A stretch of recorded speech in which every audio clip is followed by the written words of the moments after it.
வணக்கம். விரைவில் 2026 சட்டமன்ற தேர்தல் நடைபெற இருக்கக்கூடிய நிலையில் அதிமுக முன்னாள் அமைச்சர் செங்கோட்டையன் தனது எம்எல்ஏ பதவியை ராஜினாமா செய்திருக்கிறார். இது தமிழக அரசியல் கழகத்தில் பரபரப்பை ஏற்படுத்தி இருக்கிறது. இந்த நிலையில் அவருடைய அடுத்த கட்ட நகர்வுகள் என்ன என்ற ஒரு கேள்வியும் எழுந்திருக்கிறது. ஆழ்வார்பேட்டையில் இருக்கக்கூடிய அவருடைய இல்லத்தில் அமைச்சர் சேகர்பாபு அவர்கள் சந்தித்து பேசியிருந்த நிலையில் சற்று நேரத்திற்கு முன்பு செங்கோட்டையன் அவர்களை மீண்டும் சந்தித்து பேச்சுவார்த்தை நடத்தியிருக்கிறார். எம்எல்ஏ பதவியை ராஜினாமா செய்ததற்கு பின்பு எப்படியாவது செங்கோட்டையனை திமுகவிற்குள் கொண்டு வருவதற்கு அவர்கள் முன்முயற்சி மேற்கொண்டு வருகிறார்கள். ஆனால் செங்கோட்டையன் அவர்கள் திமுக விடுக்கக்கூடிய அழைப்புகளை தொடர்ந்து புறக்கணித்து வருகிறார். அவருடைய ஒரே தேர்வு தாவேகாவாகத்தான் இருக்கும் என்றும் எதிர்பார்க்கப்படுகிறது. தாவேகாவில் அமைப்பு பொதுச் செயலாளர் என்ற முக்கிய பொறுப்பானது அவருக்கு வழங்கப்பட இருப்பதாகவும் தகவலானது வெளியாகி இருக்கிறது.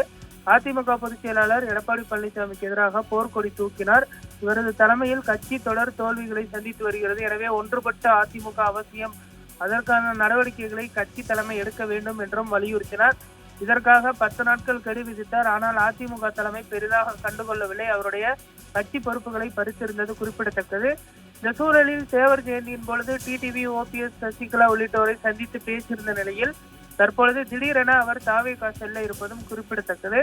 தற்பொழுது அன்வர் ராஜா, சேகர்பாபு, மனோஜ் பாண்டியன் உள்ளிட்ட பல்வேறு முக்கிய நபர்களும் செங்கோட்டையன் அவர்களை தொடர்பு கொண்டு பேசி வருகிறார்கள். அதே போன்று முன்னாள் பத்திரிகையாளர்கள், தற்போது துக்ளக் பத்திரிகையாளர் துக்ளக் ரமேஷ், அதே போன்று புகழேந்து உள்ளிட்ட பல்வேறு தலைவர்களும் செங்கோட்டையன் அவர்களை சந்தித்து பேச்சுவார்த்தை நடத்தி வருகிறார்கள்.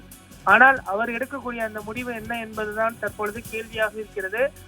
1977 முதல் 9 முறை கோபிச்செட்டிப்பாளையம் தொகுதியில் போட்டியிட்டவர். அதில் 8 முறை வெற்றி பெற்று எம்எல்ஏவும் ஆகியிருக்கிறார். இந்த நிலையில் எப்படியாவது செங்கோட்டையன் தட்டி தூக்க வேண்டும் என திமுக திட்டமிடுகிறது. ஆனால் சேகர்பாபுடைய ஒரே தேர்வு தாவேகாவாகத்தான் இருக்கும் என்றும் எதிர்பார்க்கப்படுகிறது.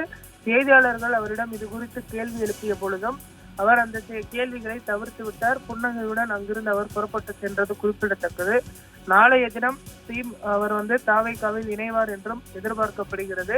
இதற்கான ஏற்பாடுகளை தற்பொழுது விஜய் அவர்கள் செய்து வருவதும் குறிப்பிடத்தக்கது. பனையூர் கட்சி அலுவலகத்தில் இதற்கு ஏற்பாடுகள் இருக்கும் என்றும் தாவேகாவில் இணையக்கூடிய அந்த நிகழ்வு நாளைய தினம் இருக்கும் என்றும் எதிர்பார்க்கப்படுகிறது. இது குறித்த அறிவிப்பு விரைவில் வெளியாகும் என்றும் எதிர்பார்க்கப்படுகிறது.